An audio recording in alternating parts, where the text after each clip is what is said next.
Welcome to the Behind the Aisle podcast, where we're just two wedding professionals sharing a no bullshit approach to what goes on behind the industry. My name is Sara, and I'm a wedding photographer. And I'm Katie, and I am a wedding planner. And we are essentially bringing all of our experiences that we have dealt with within our local wedding and event industry. And we are now just talking about it and sharing our experiences, other people's experiences, and essentially how to navigate exactly what our industry is currently doing and potentially flipping it on its head. So I don't know. And this is a disclaimer. We're trying to not be a shit talking podcast. This is not the goal. Not the goal. We're trying really hard not to be a shit talking podcast. That is not our goal with this at all. We will not be naming names. We will try to keep everything as anonymous as possible, just for the sheer fact that we don't want to upset anyone. But I do think that it's important that we share the things that we have gone through and kind of how we have overcome the poor and, like, I guess, not talked about side of the wedding industry. And especially from like behind the aisle, literally like that perspective. Yeah. And that how we have seen on social media, or just not even in social media, just with like basic general like conversations like back and forth with other vendors of things that they have experienced and that they are asking, like, is this normal? Is this going to be the new normal in regards to different attitudes, different approaches, different philosophies in regards to the wedding and event industry? So I feel like really, and especially for our very first episode, is us, we really just want to lay the groundwork and essentially talk about exactly why the wedding and event industry even started and why it even started happening. I mean, now we are talking about like a multi-billion-dollar industry where originally, I mean, I'm sure, you know, we're both older millennials. And so we talked to our parents and even our grandparents, none of which what we do now, the fact that we even have like full-time jobs doing what we're doing, that was not a thing. Yeah. No, it's wild. Yes, this wasn't a thing then. Are we suggesting that we go back to the days of, I know crunchy lifestyle is totally in now. And that works for some, absolutely. But are we suggesting that we go back to like the olden days in which we all have like potluck dinners in our backyards and stuff? I mean, that'd be great, but no. I mean, sure, if you love a potluck wedding, by God, yes. Ask us how to plan it and what we should and should not do with that. That's fine. If you're planning on doing that. But anyway, so essentially to circle back around to it, we really want to talk about, especially for this very first one, the reason why we have even decided to start this. And it's kind of like bringing you guys who are listening into like Sara and I's conversations that we've already been having for how many months? I feel like. Oh, it's probably a year at this point. Oh yeah, over a year. Yeah. Like whenever I feel like you and I, we've like gotten together like at a coffee shop or like co-working. Yeah. General phone call conversations of like, post-wedding, look at what I just experienced, listen to like what I just experienced, and we're kind of like, what the shit? Like, what is going happening? On? Which also, disclaimer too, if you're in the car and you're listening to us and you have littles, oh yeah, so sorry. This is not a PG podcast. Yes. We both have sailor mouths, and Absolutely. It's unavoidable. Yeah. And I apologize in advance, but this will probably be what do they have? R-rated? Is it R-rated on Spotify? Is it R? I have no idea. Explicit. It's explicit. Oh, yes. We have a nice little E next to our we'll name. We'll have an E next to the name because there's no way around it. No. Yes. So if little Joey or little Betty is like in the car seat with you, Earmuffs. I don't know. Earmuffs or AirPods. AirPods. You know, guys, you know. Yeah. So we don't want to be blamed for little Miss Betty going to daycare and telling Mrs. Lindsay to F off or something. So that is not our fault. No, absolutely not. But anyway, yeah, we really wanted, especially like our very first episode, is to talk about we all have one job. Yeah. As wedding professionals, as wedding vendors. And we honestly do feel like that has gotten lost in the midst of new trends coming along or Social media. Yeah, social media. I definitely, I feel like social media is getting the finger pointed at quite often with a plethora of like different things. And there But are I will statistics say, about it. we wouldn't be here without social media. I No, don't think. of I course mean, not. based on how we started, and we're not trying to point the finger at the social media, but it is a big issue, Oh yeah, especially in this industry. But obviously, we would not be here without social media. right. But there are things I feel like that could change to benefit us a little bit better. Oh, 1,000%. Yeah, because we understand that, and I feel that is the perspective, and everyone's understanding is that it is our resume, right? Like we're not sending over a digital PDF to our potential couples and saying, "Here's my resume. Here are all the weddings that I shot." No, they're looking at our Instagram. They're looking at potentially TikTok or Pinterest. Pinterest for sure. Facebook, for all of us who are still on Facebook too. Yeah, they're looking at all of those things. Word of mouth, obviously, yeah, we've talked about that. That's still a great way to continue to gain clientele. But at the same time, though, we do understand that social media, that's not going anywhere anytime soon. There's always going to be a new platform. Remember, Vine was one of those things, and all of a sudden we had to say goodbye to that overnight, and then TikTok came on. There's always going to be something new. So we truly understand that. But we are also, I feel like we found that in the same conversations that like we have had together, there's pros and cons obviously to social media. Right. But we're also been shooting ourselves in the foot a little bit in the sense of some of the conversations that you and I have had or with other people. We're frustrated with certain aspects, but at the same time though, we are the only people, and I'm not saying like we as in like Sarah and I'm talking about like we as the industry in and of itself. We've kind of set up these standards. Oh yeah. For ourselves, and now we're like frustrated with them. Yeah. Now, we should also disclaim too, are we talking on behalf of the entire wedding industry? No. Absolutely not. There are going to be, and I'm sure there are people that are listening now and that are maybe will continue to listen to us that will maybe listen to like 1 or 2 episodes and be like, this is not it. Yeah. Like I'm not on board with what they're saying. And that's totally fine. 1,000%. It's what I love about like our country is that we all can share different thoughts and opinions. And have those thoughts and opinions to an extent. I think it's also good to preference that we are in the Northern Virginia, DC market. Yeah. So our market is going to be wildly different than somebody in the Midwest or somewhere that wedding industry is not super prevalent. Oh yeah.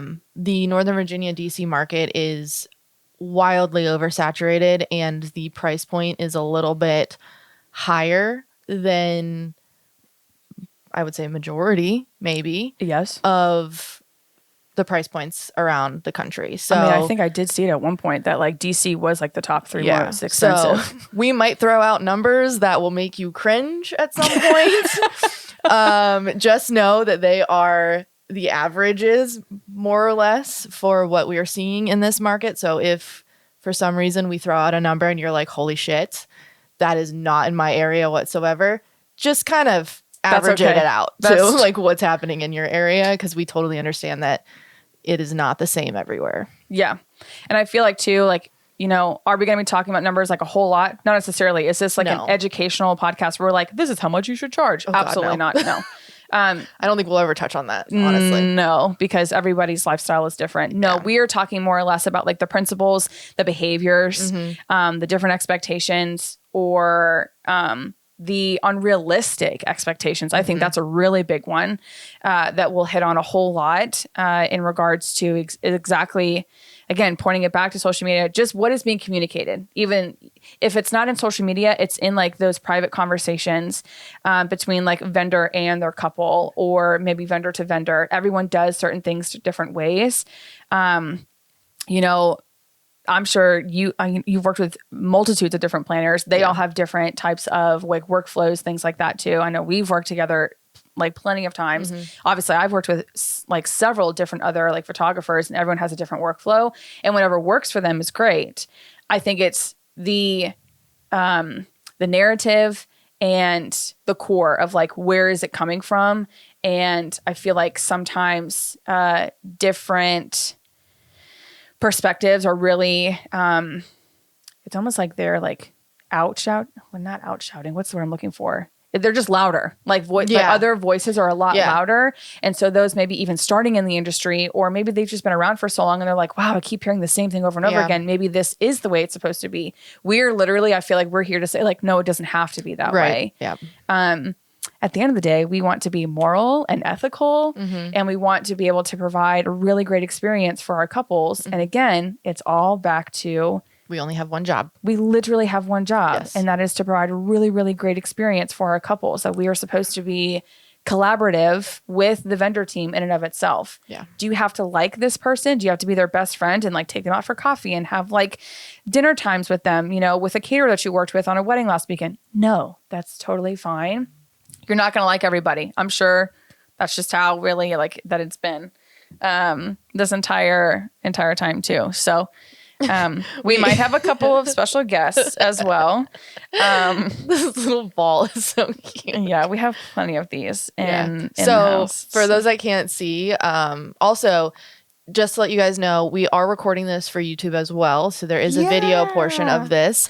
I can't promise that it's going to be riveting video because it is only one perspective. But if you guys would prefer, if you're like video people and would prefer to watch this, it is on YouTube as well. Yeah. But there are two kitties that live with Katie that Katie provides for because clearly they run the house.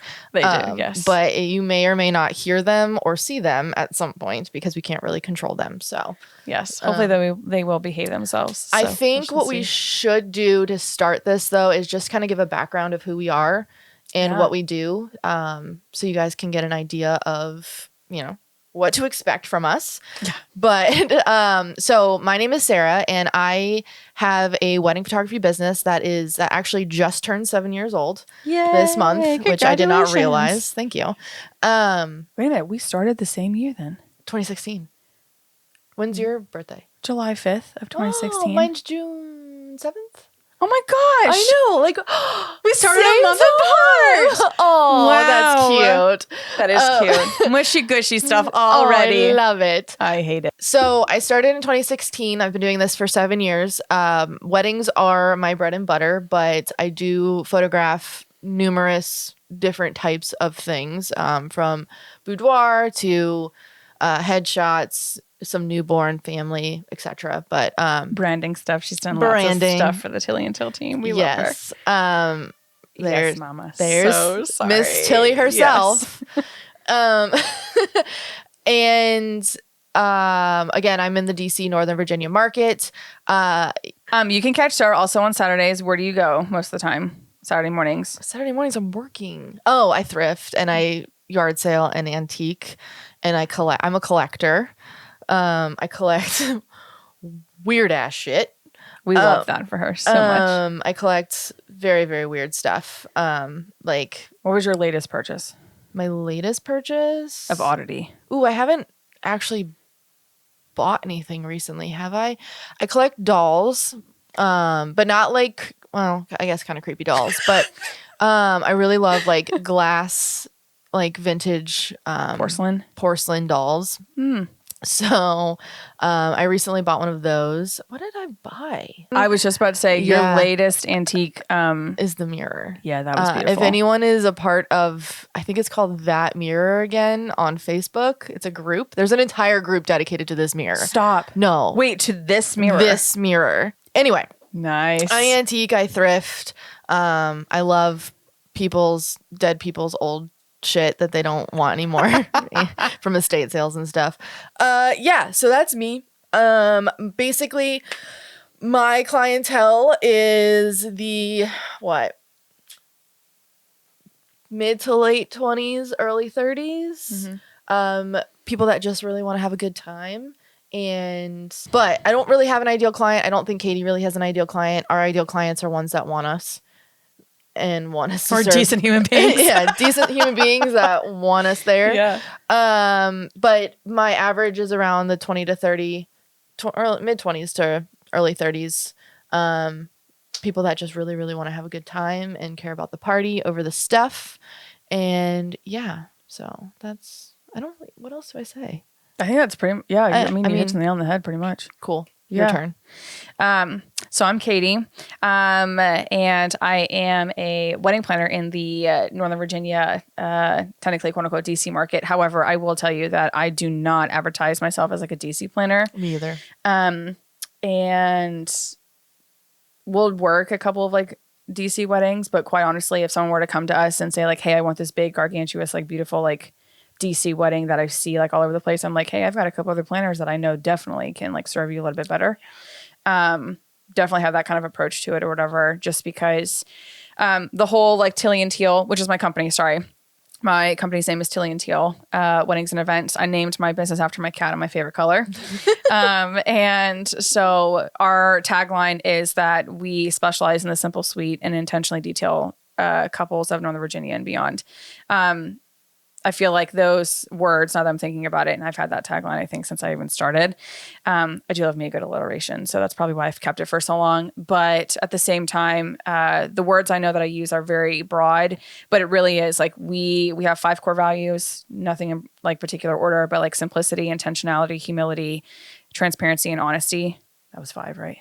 I think so. Mm-hmm. Okay. I think so. Okay. I don't think I missed anybody. But anyway, I really do. When I say we, I've got a wonderful team with me, but we really specialize in simplistic weddings. We don't really do over the top weddings a whole lot, to be quite honest with you. Intentional stuff. I'm a very frugal person. In general, like outside of like, actually even within my professional life, but just me as a person, frugal. And I feel like sometimes frugal has this weird stigma of like, oh, that mean you're cheap. No, babe. I'm not cheap. I'm just really intentional with where I spend my money. Mm-hmm. That's what frugal, I feel like, means to me. But I essentially talk to my couples then about how to be frugal within their wedding planning in general. Literally, when I am on a consultation call, I will literally tell them like, this is not your biggest financial milestone that you will encounter in your life. It shouldn't be. Right. I hope not. Unless you do have that money to spend. Yeah. Yes, of course. Feel free. But I also don't think like you should be like, can I have a wedding or can I put a down payment on a house? Like, yeah. I feel like that's a big, like my dad even told me that. He was like, I'll give you the money or I'll give you the money for a down payment on a house or you can have a wedding. Obviously, I chose a wedding because I'm a basic white girl and I've been dreaming about my wedding for years. It's fine. But I don't really think that should be your mindset when you go into a wedding. Oh, 1,000%. And so that's where like I try to disclaim already in the very beginning is that I'm going to be very transparent with them, with my couples in the sense of when they come to me and they're like, hey, I want this idea. And I'm like, well, this whole idea, this Pinterest picture that you just gave me is your entire wedding budget that you gave me. But for me, I feel like my whole perspective and my goal is to be like, okay, what from this photo do you love? Is it a certain flower? Do you love the aesthetic? Like, what is this? I'm going to show you how to do this without necessarily spending that much money. Does that mean that I'm going to encourage them to take shortcuts? Absolutely not. Because if they're taking shortcuts, that means it's more work for me on my end. Yeah. And that's not going to work out for anybody. I try to really instruct that, again, your wedding is not your biggest financial milestone. Houses are expensive. If you're planning on starting a family, I've also heard that human offspring are very expensive. Mm-hmm. Not only like giving the birth part, but like, I don't know, the 18 plus years that it takes to like raise such things. So, I don't have any human children of my own. So this is obviously all hearsay from others who have experienced it. So that's just what I've been told, that humans are expensive to raise. But anyway, so I really try to explain to them that I am their planner that is going to help them have a beautiful wedding. But a beautiful wedding does not mean that you have to spend a shit ton of money, and it doesn't have to be like this really huge, large situation. Mm-hmm. You like simple is still beautiful. Mm-hmm. And even furthermore, if you're going simplistic, let's make it really, really intentional. Let's make sure that the monies that you are using, whether you and your fiance are the main financial contributors or other people are main financial contributors into your wedding, that their hard-earned coin that they're giving over to you or that is just being spent in general for the wedding is intentional. I don't want you to my couples don't come to me and they're like, here, I want this Pinterest wedding that I found from some girl in like Northern California. I want this exact same thing. If I ever had a couple that came to me and said that, I'd be like, no, babe, I'm really sorry. Like, all the best to you, but like, I'm not the planner for you. Yeah. It's just not, I can't do it. I literally cannot do it. So not to mention it's in California, so it's going to look wildly different, but it's fine. Oh, 1,000%. I want this Arizona desert wedding, but I think I want to get married like in at the Navy Yard. And I'm like, okay. In a wide open field. Yeah. Anyways. So I'm just very open and transparent. And I feel like Sarah, like that's why we click so well, is that we're very, very open, transparent with one another, to that extent. And we've just shared the same like perspective. And I feel like also that's why we do work together a whole lot, is because we have the same ideology and we have the same type of couple, which is great. Yeah. It makes it really easy. But yeah, so that's just kind of where, that's who Tilly and Tilly, that's who I am. 2016. I actually was not supposed to go into the wedding industry. That was not the whole plan. I have a very expensive piece of paper in a frame in my office upstairs. I was actually, you guys, supposed to be a youth pastor. Shocker. For the rest of my life. Yep, I am a Jesus lover, but I do cuss like a sailor. So yeah, for all of my Christians that are out there that are probably going to be like, save the judgment for your mama. It's fun. I still love you all the way. The whole reason why that we wanted this podcast to come to life was because Sarah and I actually just kept having the same conversation over and over again. And we're like, but we also were having this same, literally, but we're also having this same conversation with other people. Yeah. Like outside of Sarah and I's conversations, like, it's not just us guys. Literally. And so we're like, okay, wait a minute. If her and I are having these conversations, if myself and like somebody else are having these conversations, that means that this conversation, this topic is being talked about a whole lot, just not openly. Yeah. Which is low key annoying. Mm-hmm. And now we have this podcast. Which is why we're here. Literally, this is why we're here. We want to bring light to those things that are scary to talk about. Yeah. And do it kind of anonymously. I mean, not obviously us. We're not anonymous. You know who we are now. But anonymously as in no names, nothing like that. But yeah, you guys, we really want to drive home. This is not a shit talking podcast. I don't know how many times we're going to say that though. Like, it's not a shit talking podcast. It literally don't is come not. for us. No. And that's, I think, what we're most nervous about is for people to receive it as a shit talking podcast. Yeah. So we're going to try and be very intentional with how we come across on things in a very generic and broad way without being super, super, super specific. Mm-hmm. But in the end, I think our goal is to also have others on, whether we want to do this thing called What the Fuck Wednesdays. Yes. Where so other people can, I know, we're already planning this and it's not even, this is our first podcast. But we want other people to either write in or call in or whatever it is to share their experiences, and then we can talk about it as well. So this is a open space, a safe space for other people to share and ask questions and bounce ideas back and forth. And you know, maybe you have had an experience that eventually, you know, when multitudes of episodes get released after this, and maybe we're not hitting on a topic that you're like, wait a minute, I've been experiencing like X, Y, and Z.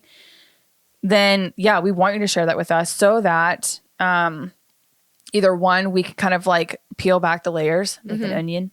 Peel back the layers about it, or, you know, we can bounce ideas back and forth about potentially bringing a solution, or again, just essentially, I feel like the whole goal of this is that we want you to feel seen and we want you to feel heard, and we don't want you to feel like, wow, I'm like maybe encountering some obstacles or some really like some tribulations, and like, is this supposed to be normal? I feel like there are a lot of also some like basic pattern in conversations I've been having. A lot of people are like, I don't know how much longer I can do this. Yeah. Because there are just weird expectations or weird standards, again, that I feel like our own selves, like general industry, that we've set ourselves up for some really unrealistic like expectations. And now we're not able to follow through on it. Yeah. Or those that are newer into the industry, they're like, whoa. Yeah. And I was going to say, it doesn't matter how long you've been in the industry. You could be brand new and having your first wedding and are like, what did I just go through? Is this normal, or is this something that I should red flag later on? Or if you've been in the industry for 10 plus years, I mean, I would like to say we are and we are not experts. Yes. I think we've been doing this long enough and have seen enough to where we can talk about this and be open about this and know what we're talking about. Yeah. But also we are not experts by We're not any the means. know-all, We are be-all not situation. we're not the only ones in the industry. Like, we understand that everyone is different. Everyone handles things differently. And Sarah, are there really experts? There are no experts. I don't think there are. I think that's another topic. I think that is a topic that we do have on our list. Yeah, there is. I think that there is a length of time that you've been in an industry to where you can comfortably and confidently talk about something without other people being like, they don't know what they're talking about. They haven't been in this long enough or whatever. But correct. I don't think that there are quote unquote experts, because I think we're always learning and things are changing so much frequently that there's no way you're not always learning. So whether you're brand new or you are seasoned, you're welcome here. Oh, 1,000%. Yeah. So 100%. Yeah. To bring it back to, we all have one job because we are 30 minutes into this already. Oh, damn. These are going to be long form podcasts, by the way, or what is it? Long form? Sure. Long form podcasts. These are going to be long form podcasts. So, strap in because we talk a lot. If you're culling, this would be a great podcast to listen to while you're culling. Yeah, we talk a lot. For so my I apologize planner friends, in advance as well. Getting rid of those emails. And we might digress because I know Katie has ADHD, but I took my Adderall today though. I did take it. I feel like I am undiagnosed ADHD, so it's great. It's a great time over here. But to bring it back to, we all have one job in this industry, and that is, without a doubt, factually, our job is to serve our clientele and serve them well. That is all we are required to do. We are not required to put expectations on our clients. We are not here to tell them how it should be. We are here to guide them. We are not here to force things upon them. 1,000%. And I find that specifically in my field as a photographer, there are so many things that you see because the pictures are what people are going based off of to plan their weddings and to dream these Pinterest-worthy weddings, that there becomes this expectation that's put on, not on the clients. It's not really, I mean, it is put on us, but it's also put on the clients to... They're stressed out. Yeah, to perform in a certain way or do certain things that make their weddings quote-unquote Pinterestable or pinnable or whatever the quote is. But I think that when you get those expectations, then there becomes this weird thing with vendors that turns everything into a competition. Yeah. And if all of your vendors, because most of the time they're not like dream teams that have been put together, have worked together a million times, there is an issue that people come across where you're not working together to produce this wedding for the people that are paying you tons and tons of money to do what they want. So I think the biggest thing is the photographers that are, I don't want to say railroading, but they kind of are in enforcing these clients to do things that are completely unnecessary to get these publications or these Pinterestable, or that's not even a word, I'm making it a noun or a verb. That's but to create these Pinterestable luxury feeling, whatever this narrative is, it's being forced upon these clients and the expectations are not met, to where, we're now having vendors come at each other and not, communicating or coming together as a team. Correct. To do this wedding for these people, where now we're forcing this narrative on them, and then everything goes to shit. Yeah, right. Because now it doesn't, there's been this, I feel like there's always like this line that we'll hear consistently is community over competition, but I don't think it's being followed through anymore. Absolutely not. I mean, I think we're trying. I think 1,000%, yes. I think we're struggling and we're treading water to the point where we're kind of drowning in it. But I think people are trying so hard, especially after COVID. We lost a lot of our community as well. And so I think after COVID, and I mean, we're what, 3 years past it now, even at this point, I think people are still struggling to find community. Yes. And they're latching onto things to people that are prevalent on Instagram and Pinterest and all this stuff. They're trying to latch onto those people. And that's where you also find people trying to reach that narrative that is being seen, because that's what's published, that's what's shown, that's what's pinned, that's what's shared. So, I mean, the pretty things do get the most attention, but I think that's where it becomes toxic. Yes. Is that's all that's shared. Correct. And so I think that's what we're trying to do, is bring it back. Right. And bring say, it back like, to the core of what a wedding actually is. And we will hit on like topics over the next several episodes of like things where we're just seeing this more often, and like what is getting the attention.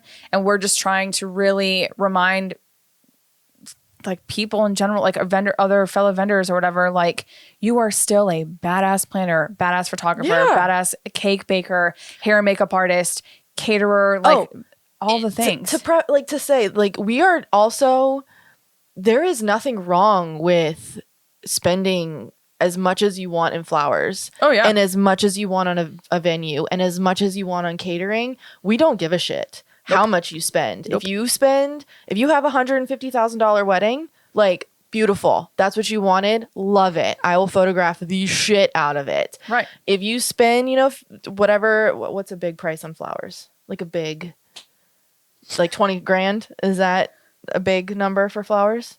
I mean, depending on like which demographic like you're looking at, like not my ideal client. See, look at that. You guys, I've been brainwashed. Like my current couples, are they spending 20 grand on flowers? No, right. They're roughly spending anywhere between like 5 to like maybe, I think the highest I've had is like anywhere between like 12, 13,000. Okay. Well, I've photographed weddings that they've spent. It's clear that they've spent like 20,000, thousands and thousands of dollars. And that's fine. Yes. Like, what it boils down to is we are here to do whatever the fuck you want us to do. And that's what you should also be doing. That is what you should also do. We should not force these people to spend $20,000 on flowers. But if they want to and they're cool with it and their pocketbook says, hey, that's fine, go for it. Right. Beautiful. And when we say, like, I feel like when you also, and I'm going to correct me if I'm wrong, when using the word force or whatever, I don't think there's anybody who's literally like, you have to spend this money. No one's at gunpoint here. For real. But we are creating, like, our industry, I feel like, again, on social media, or maybe even like consultation phone calls, or like when we are quote unquote trying to educate our couples.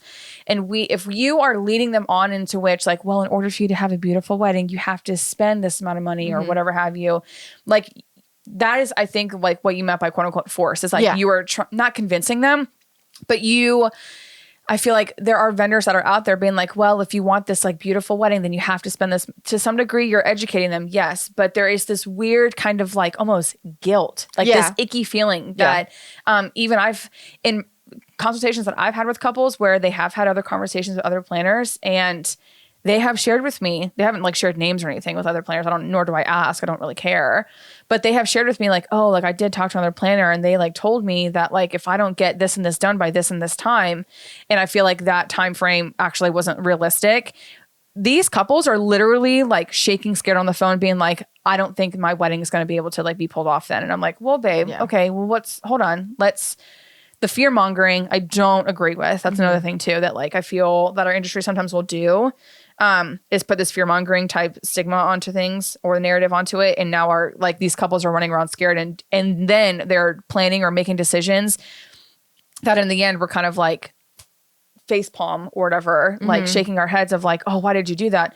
Well, it's because I felt like I had to. That sentence, that statement is, I hear that so fucking much, and it drives me up the wall. Like, I feel like I had to do that. And it's not even like couples coming to me and also telling me this.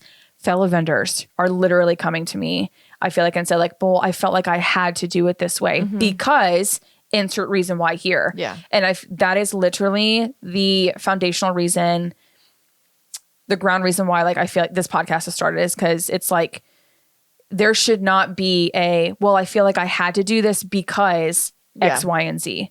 Whether type it's your situation. family telling you have to do this, or your Instagram telling you have to do this. For real. Or You whatever don't have to do a damn thing. Yeah. We don't have to do a damn thing. We're going to talk about the L word, luxury. Quite often, weddings are a luxury, period. Do you have to have a wedding in order for you to get married? No. Are wedding vendors a luxury? Absolutely. But do we have to have this weird egotistical attitude being like, with the hair flip of like, I know I'm like a luxury person, and so you have to do it like this way. I feel like there's just this is weird, icky,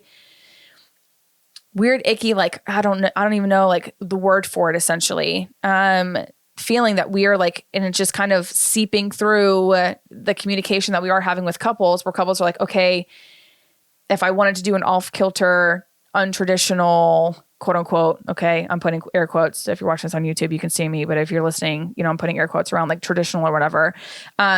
Essentially, our whole one job as vendors is to disclaim to our clients, you don't have to do literally anything. That if they come to you with an idea, obviously we want to educate them in regards to what experience that we have had and saying like, hey, maybe logistically that's just not going to work, but what is your end goal? Figuring out from your couples exactly like what is their end goal, and then educating them based off of like, okay, if you want this to happen, then here are a couple of options that you have. And if they agree to it, great. If they don't, cool. Also great. We pivot. Like, right. Hey, I want to have all of my bridal portraits done before ceremony, but I don't want to do a first look. Okay. So what that communicates to me then, obviously I'm giving an example, guys. What that communicates to me is that maybe you just want, pictures of you and all your girls and, or he with all of his guys, vice versa, whatever have you, whoever you're serving. But obviously then that means that you guys can't do like pictures together. Okay, well, no, but I want pictures of all of us together. All right, babe. Well, then that means we'll have to do a first look. Yeah. Things like that. Your couple is not going to know what they don't know. Right. Y'all cannot come. Chances are they've never gotten married before. For reals. This is their first time. Exactly. This is not our first time. So correct. We also have to keep that in mind. Exactly. They don't know what they don't know. Yeah. So this whole frustration of like, I don't know why they're choosing to do this. This is so dumb. Babe, they don't know. They do not know. So we have to educate them in the most kindest of ways, but also we're not forcing agenda. There's the word. We're not forcing our like agenda, our like what we want. Yeah. Like essentially. It's not about me. No. I'm there to, and I think that comes back to mainly photographers. For some reason, I think it is the photographers that are, I think planners do it too, but yes. Obviously I'm in the photography industry and world, and I see it more frequently than I'd see planners, but there is an agenda that I see constantly of people of photographers trying to educate, but in the same time that they're educating, they're also telling them. They're not asking them what they want and then figuring out how to do it on their end by what they want. They're telling them what they want. And that turns into could potentially be an unhappy customer because even if you're telling them what they want, they're going to go with it because sometimes they're scared to tell you no. Because they're coming to you because you are the professional. Yeah, they trust you. Correct. But it might not be what they want deep down. So they're going to come back after the wedding and they're going to write you that shit review because you didn't know this, or maybe you did and just kind of disregarded it, but you didn't do what they wanted you to do. You did what you wanted to do. I tell my couples all the time that after everything is said and done and you wake up with your partner next to you after the wedding, like the party is done and over with, what my biggest goal is for you not to have buyer's remorse. Right. You should literally be able to like look back. Yeah. Are there things that are going to obviously like, and us, we know as vendors, like is every single wedding going to be perfect? No, there'll probably be a couple of hiccups. There's always going to be hiccups. You're dealing with people and humans and error and all that kind of stuff. Yeah.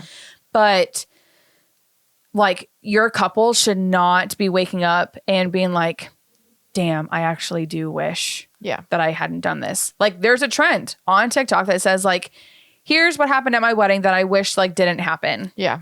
Or whatever. And there's a couple of like lists that are like, I wish that I actually didn't do a first look, but my photographer convinced me that I had to have one. Yeah. Or like, I wish that I didn't end up spending money on this, like, I don't know, some random like design bit or whatever. Like I had to have, I don't know, I'm pulling something out of thin air, guys, forgive me, like votive candles, but I didn't want votive candles. Like, but my planner said that I had to have them or for whatever reason. I guarantee you nobody's going to be thinking about your votive candles, but nobody gives a shit. So, but I mean like, so as from like a vendor's perspective, it's usually bigger than that.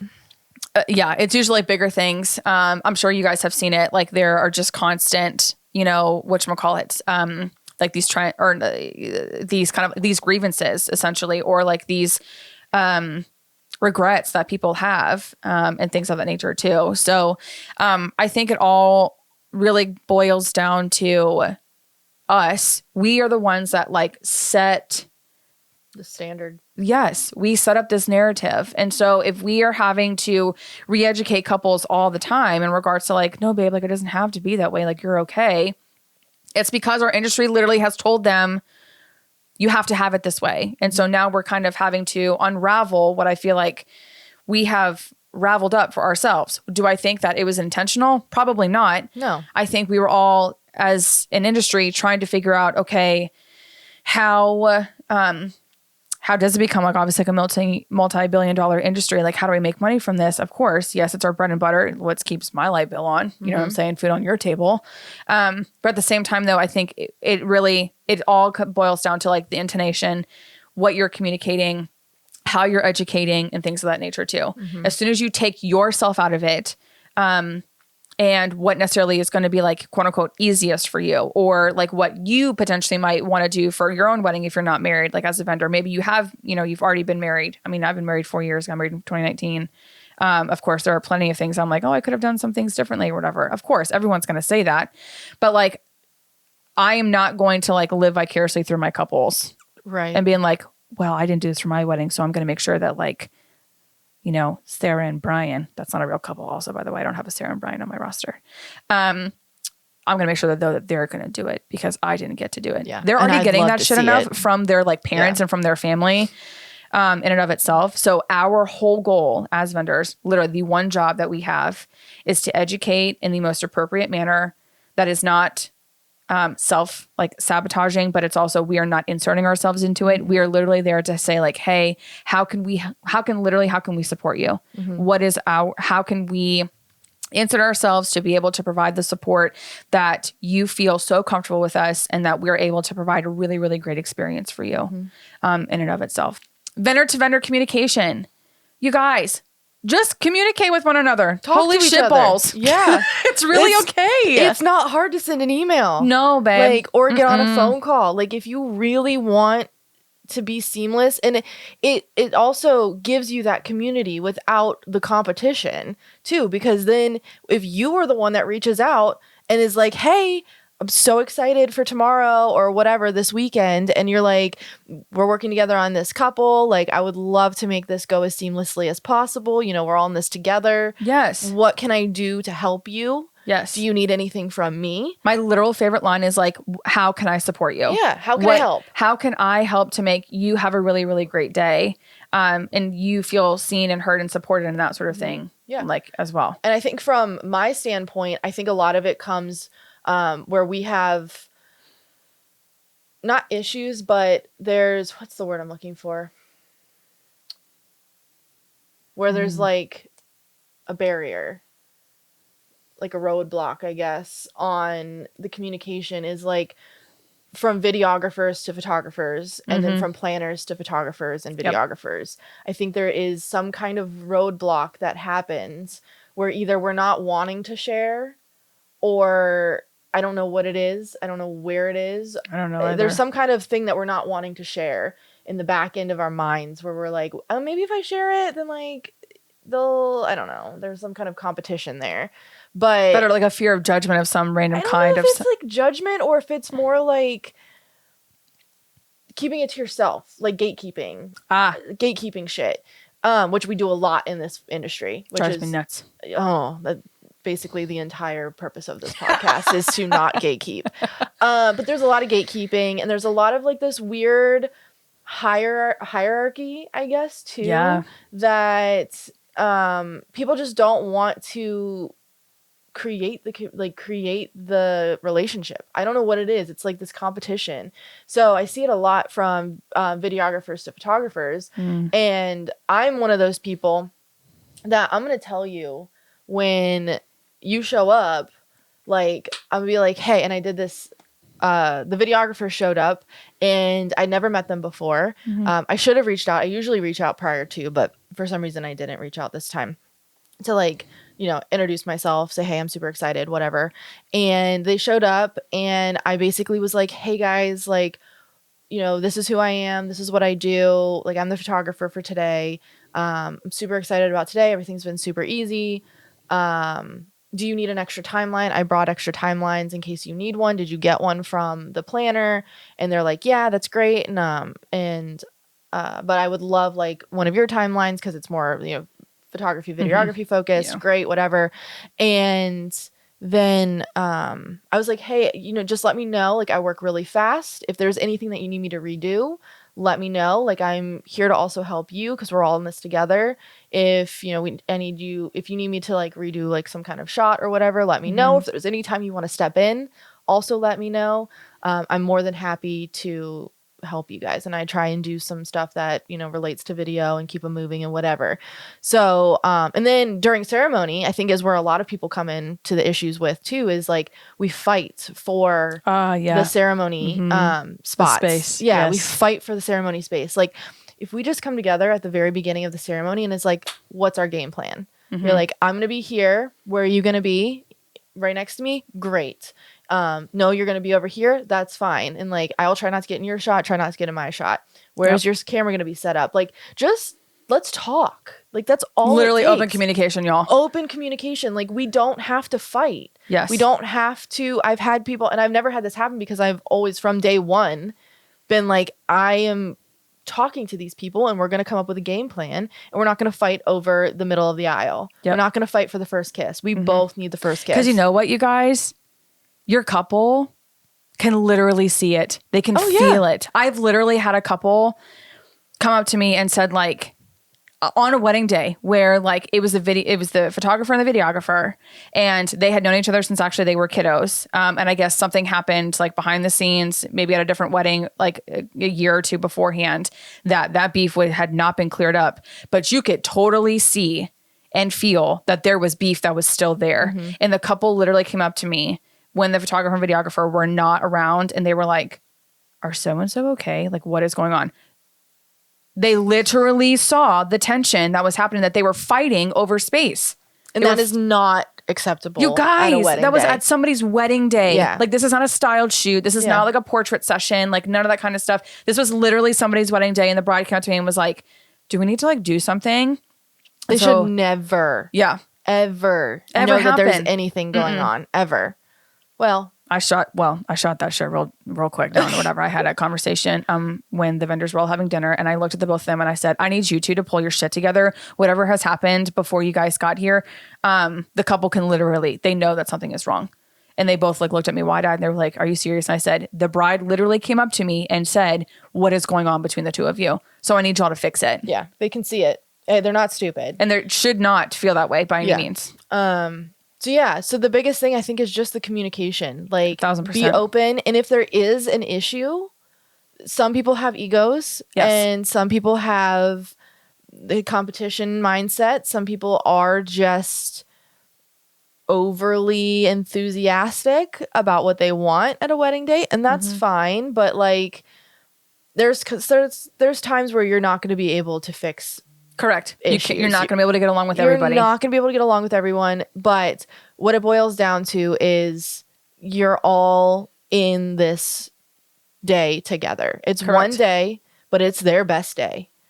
But it's one day for you. It's another wedding for you guys. Like, I get it. It's another wedding for me. It's, you know, it's my job. It's a passion, but it's also a job. And it should never feel like just a job to the couples, because this is their wedding day. Like, they're hoping that this is a one and done situation. Yeah. Okay. Which obviously we do know that's not a reality for everybody. It's our job to, you know, provide for them and give them what they want and work together to create this beautiful, special day for them. Yes. And there should be, like, a great chemistry. Yeah. Even if, like, I have worked with people where I'm like in the back end trying to, from the planning process, if I've had like a difficult vendor, whether it's a photographer, videographer, caterer, cake person, rentals, whatever have you, like if I know that like, okay, I'm going into a wedding day and I already know kind of like the attitude or the perspective somebody has or whatever, babe, there is the sentence of like, kill them with kindness. That's literally the only way. You're not going to be able to change somebody's like approach, their behavior. You cannot control other people. Yeah. You have to remember that at the very end of the day. You cannot control other people as much as it's possibly. And so sometimes on a wedding day, you are going to have to, what I like to call, take a knee. You're going to have to take a knee. Does that mean that you have to sacrifice you doing your best and damnedest to do what you are hired to do? No. No, you just step down. But then I feel like though now kind of like transitions into like another portion of this. Like sometimes you might be asking the question, okay, do I tell my couple though that maybe I'm having an issue with somebody else? And at what point? And at what point do you do this? Yeah. I am not going to advocate for you to go to your couple and shit talk the crap out of like their videographer, their caterer, their florist, whatever have you. What I, and me as a planner, I've had to do this on behalf of a couple before, where I have had to go to them and say, hey, if she's going to sit in your lap, I'm literally going to cry so deeply. Sorry, tangent guys. If you're watching on YouTube, obviously you're seeing this magic happen. If you're listening, Tilly just jumped onto Sarah's beanbag and I think she's going to sit in Sarah's lap. Tilly has not done that with me since she was a baby. So if she does this with Sarah, I'm literally going to have a meltdown. We'll see what happens. We will update you. Are you going to come to mama and do it? Okay. Crisis Your averted. sister almost became an only child, you know? Oh, do you need to say something?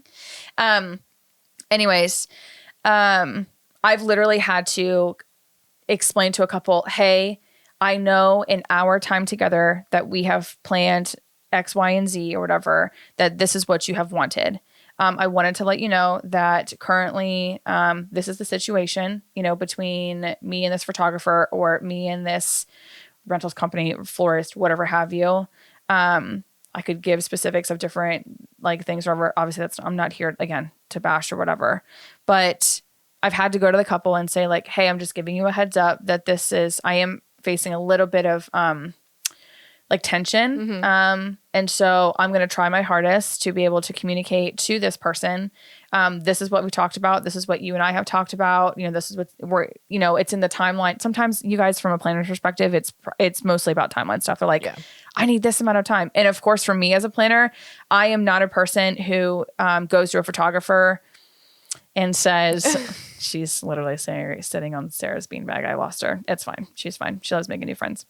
Anyways, I've literally gone to a photographer and said like, hey, you tell me how much time that you need for certain photos in certain sections, like how you like to run it. And then I'll go ahead and put it into my master timeline. I'm never going to dictate to a photographer, like how much time that they are allotted for like taking pictures. I don't know how long it takes you for family portraits. It's a dumb amount of time.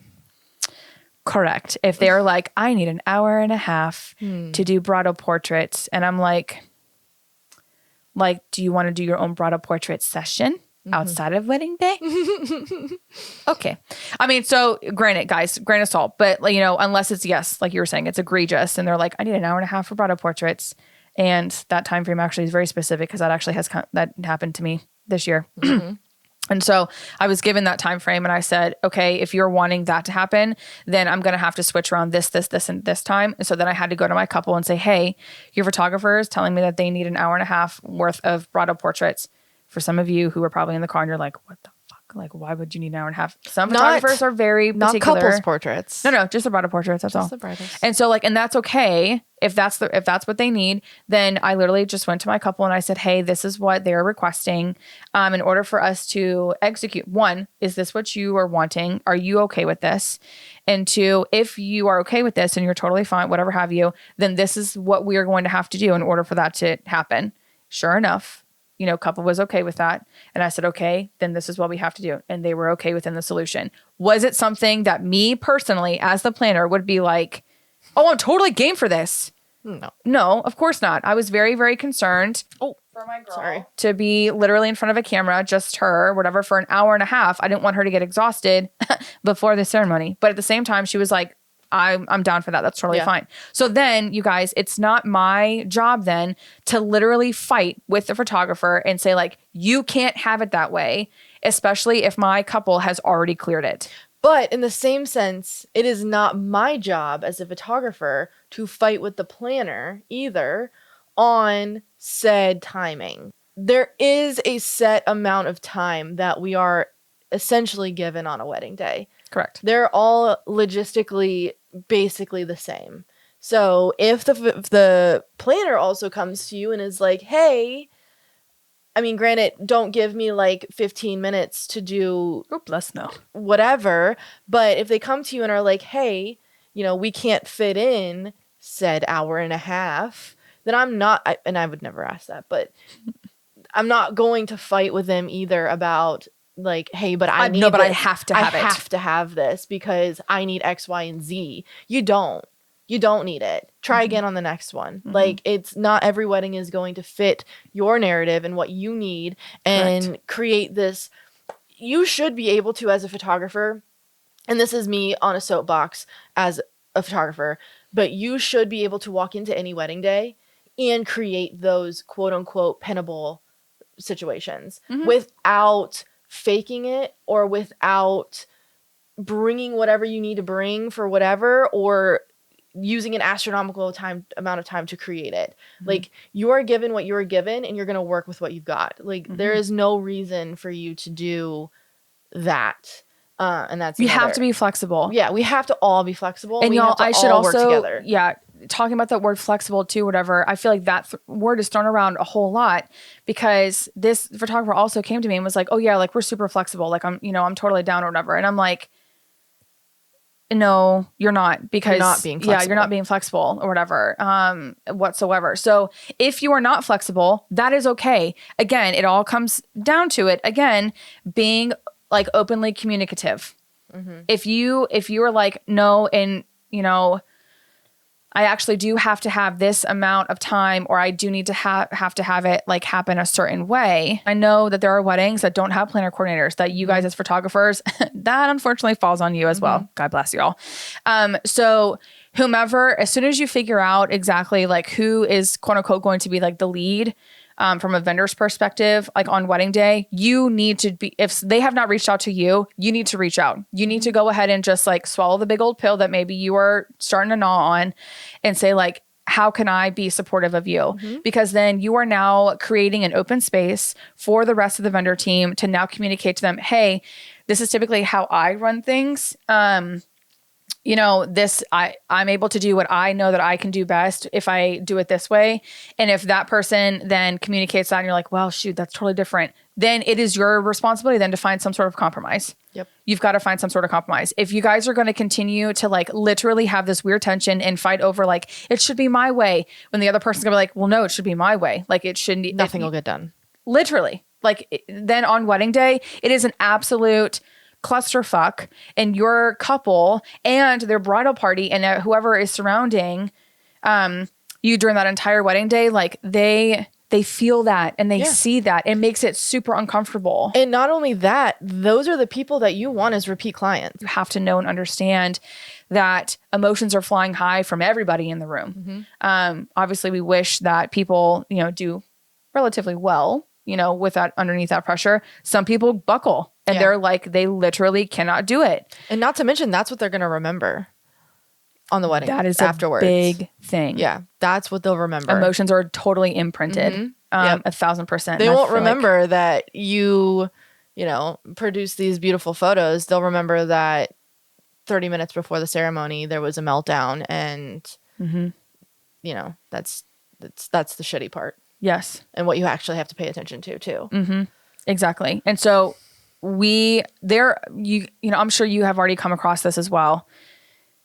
Their family and friends, unfortunately, they don't know that. Not that they don't know that. Maybe they do. I would hope not. But like, they don't think of it that from that perspective. So like when mom is like forcing the bride to do something that maybe the bride like doesn't even like want to do, which happens unfortunately quite often.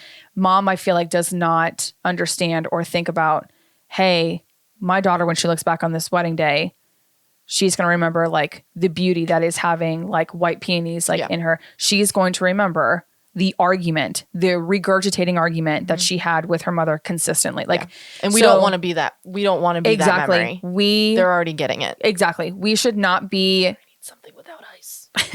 That's fine. We should not be adding on to that stress. We should, if anything, resolving it, trying to resolve it as much as possible. And that is how we do that, is literally taking a knee. Leading from, or like serving and leading from a humble standpoint. And at the end of the day, you know, if you can't do maybe like your signature pose or your, I don't know, like your signature, like for me, sometimes like if my timeline is like, wow, this is definitely not like any of my timelines that I've done before, whatever. It's fine. Move on. So be it. So be it. At the end of the day, as long as X, Y, and Z is getting done, as long as the couple is happy at the very end of the night and that everyone is able to enjoy it as much as possible, that is literally your job. That is all that matters. Your job. If you continue to press in, I feel like now I'm a broken record. If you continue to press in and really try hard to force your couple to do what you want to do because you have done it for 7 years and you're like, well, this is the best way to do it because I've been doing it this way for 7 years. We literally all have one job. That's what it boils down to. At the end of the day. That's why you have a job. Yeah. Is because couples are coming to you who are getting married, who have decided to throw a wedding, throw an awesome party with their family and friends, nears and dears to them, whether it's 5, 10, 15, 20, 250 people. Yeah. I don't know 250 people, but some people do.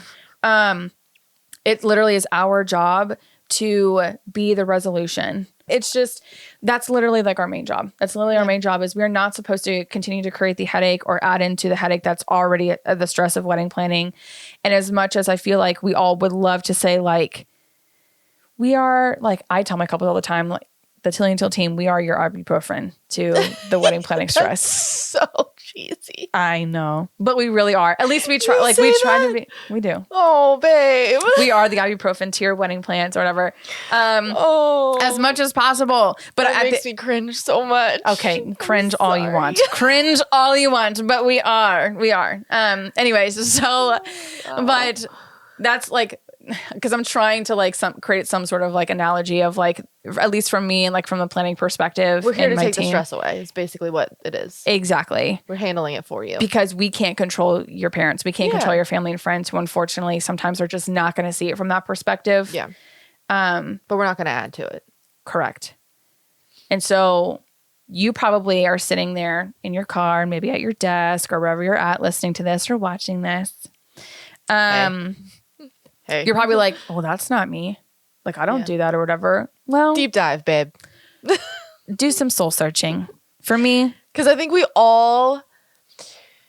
have to be in this industry with some sort of, not ego, but you're going to feel it at some point or another that you are higher than or better than or no more than or whatever. It's inevitable that you're going to feel that way, but do some deep dive and be like, am I the problem? Or, you know, do I need to step down? Do I need to take a knee? What is it that I can do to resolve this issue? Is it me or is it them? Or how can we come together and fix it? And it's okay and that's to okay. acknowledge that like, okay. Oh shoot, like I think I've maybe been a little bit more aggressive. Yeah. So let me just change my behavior. Changing and progressing and like becoming a better human, that's totally fine. That is totally fine. To wrap this up, this one specific topic that we've, I think, beaten into the ground at this point. Yes. And I'm sure we will come back to this over and over and over again because essentially this is the reason why we started the damn thing. This is why we're here. And I hope that it resonates with people. And I hope this is a safe space that others can connect with and be like, I am not alone. I felt this way. I've dealt with this. You know, somebody out there somewhere has seen or heard or done what I'm going through right now. And you're safe here. So if you ever have anything that you want to reach out to us about, if you want to cover a specific topic that you've been dealing with, or if you want to share for our What the Fuck Wednesdays, if you would like to share a story that you have recently been through or something that changed your business practices at some point along the way, you can email us at behindtheaislepodcast@gmail.com, or you can find us at Behind the Aisle Podcast on Instagram. And we are super, super excited about this. Yeah. I hope that this resonates with people. I hope that you find space in it and you feel seen. And I hope that we can single-handedly bring back what the wedding industry is all about, one podcast episode at a time. You're so fucking weird. We'll see you guys next time. Yeah, have a great day. Be a decent human and make good decisions. Okay, love you. Bye. Bye.